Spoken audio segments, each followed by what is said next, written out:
आणि यानंतर थेट जाऊयात सुषमा अंधारे सध्या बोलतात। मी अजिबात भाष्य करणार नाही। फक्त आम्ही SIT कडे काय मागणी केली आणि आमच्या SIT ला भेटण्याचा उद्देश काय होता त्याच्यावर फक्त मी आता फोकस करेन की ही गोष्ट का झाली नाही आणि ती करणं अपेक्षित होतं।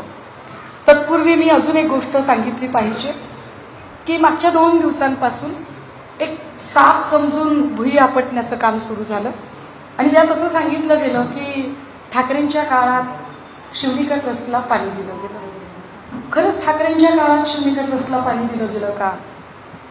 काय नेमकं काय घडलं होतं तर आपल्या सगळ्यांना सांगितलं पाहिजे। तो GR मी आपल्याला सॉफ्ट कॉपी द्यायला तयार आहे। 2020 ला मिरगावच्या सगळ्या ग्रामस्थांनी ग्रामसभेचा एक ठराव केला। आता हा ग्रामसभेचा ठराव जोडलेला होता, लक्षात घ्या।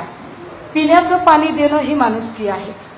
म्हणजे एखादा कैदी 302 चा आरोपी आहे, तो जेलमध्ये गेला आणि त्याला तहान लागली तर जेलर सुद्धा त्याला पाणी दिलं। जेलरने कैद्याला पाणी दिलं म्हणजे कैद्याच्या गुन्ह्यामध्ये जेलर सहभागी आहे असं होत नाही। इथे तर पाणी खऱ्यातला दिलंच नव्हतं। ग्रामसभेचा ठराव होता आणि ग्रामसभेच्या ठरावाला अनुसरून पाणी द्यायचं ठरलं। किती पाणी? प्रतिदिन प्रति व्यक्ती 30 लिटर क्षमतेने पाणी द्यायचं होतं। याला शिफारस कोणी केली? अर्थात तिरुपती चाकणकरांनी केली। प्रतिदिन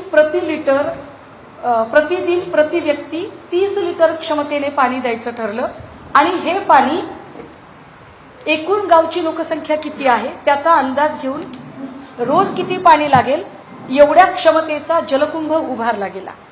आता हा जलकुंभ उभारताना पाणी मागितलंय मिरगावच्या ग्रामस्थांनी म्हटल्यावर तत्कालीन जलसंपदा मंत्री सन्माननीय जयंतरावजी पाटील ज्यांच्याकडे हे खातं होतं, कारण हा विषय मुख्यमंत्र्यांकडे येत नाही, मुख्यमंत्री पदावरती उद्धव साहेब होते, तत्कालीन जलसंपदा मंत्री जयंतरावजी पाटील साहेब यांच्या मंत्रिमंडळाच्या उपविभागीय समितीकडे त्यांच्याकडनं GR पारित झाला। GR मी आपल्याला द्यायला तयार आहे। आता त्यानंतर त्या पाण्याचं युटिलायझेशन, त्याची उपयोगिता काय होते हा नंतरचा भाग आहे। त्यानंतर जर ते पाणी शिवलिका ट्रस्टकडे जर त्याची पाईपलाईन वळवली असेल तर त्याला दुसरं कोणी कसं काय जबाबदार राहील बरं? हा एक मुद्दा। पण तरी सुद्धा 2 दिवस जेवढा काही सत्ताधारी, त्यांचे लावारिस भक्त, त्यांचे काही पोपटपंची करणारे प्रवक्ते, त्यांचे काही बोलघेवडे, अशा सगळ्यांनी एक प्रोपोगंडा करायला सुरुवात केली। आणि मग हा प्रोपोगंडा करताना मी जरा अजून उत्खनन करायचं ठरवलं की चला कोणी कोणी दिलं असेल बरं या सगळ्यांमध्ये काय काय। आणि मग लक्षात आलं की जयकुमार रावलांनी तर खूपच मोठा निधी दिला बाबा। जयकुमार रावल कुणाचे?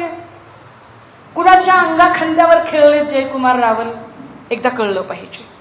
जयकुमार रावलांनी निधी दिला, त्या जयकुमार रावलांवरती हे जे सगळे बोलघेवडे प्रवक्ते आहेत सत्ताधाऱ्यांचे, ते का बरं तोंड उचकटत नाही? त्यांनी बोललं पाहिजे एकदा। एक दुसरी गोष्ट अशी, पाणी देणं तर माणुसकी आहे हो, सोडा।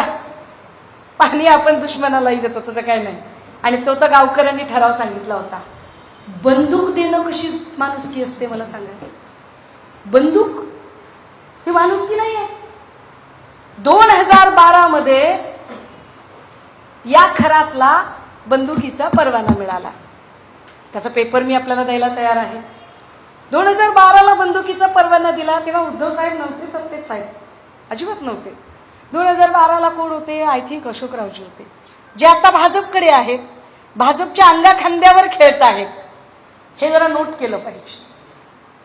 कारण तुम्ही कारण नसताना जर तुम्ही अशा पद्धतीने ॲलिगेशन कराल तर आम्हाला पाळमुळं आम्हालाही खणून काढता येतात। मीच कसा हुशार असं प्रत्येक वेळेला चाणक्यांनी सांगायची गरज नाही, ठीक आहे। 2012 ला तुम्ही बंदुकीचा शस्त्र परवाना दिलाय आणि 2024 ला त्याचं नूतनीकरण झालं। आता हे 2024 ला जे नूतनीकरण झालं, 24 ला गृहमंत्री कोण?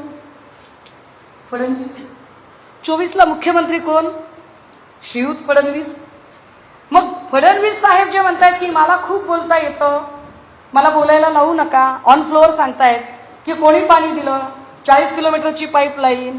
तर साहेब 40 किलोमीटरची पाईपलाईन ही मिरगावसाठीची होती, पण तुम्ही बंदुकीच्या परवान्याचं नूतनीकरण का केलं 24ला?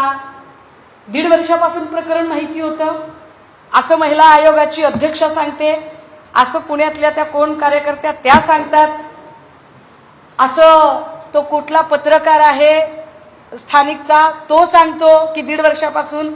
मग 2024ला तुम्ही बंदुकीच्या परवान्याचं नूतनीकरण श्रीयुत फडणवीस यांनी का केलं? काय त्यांना माहित नव्हतं का? 1-2.5 वर्षाचा जर अपवाद वगळला तर मागची 7.5 ते 8.5 वर्ष या राज्याचं गृह खातं हे फडणवीस सांभाळतात. मग फडणवीसांनी का बरं तेव्हाच त्याला चाप लावला नाही? जे देवेंद्र फडणवीस आता स्वतःची पाठ थोपटून घेत आहेत आणि म्हणतात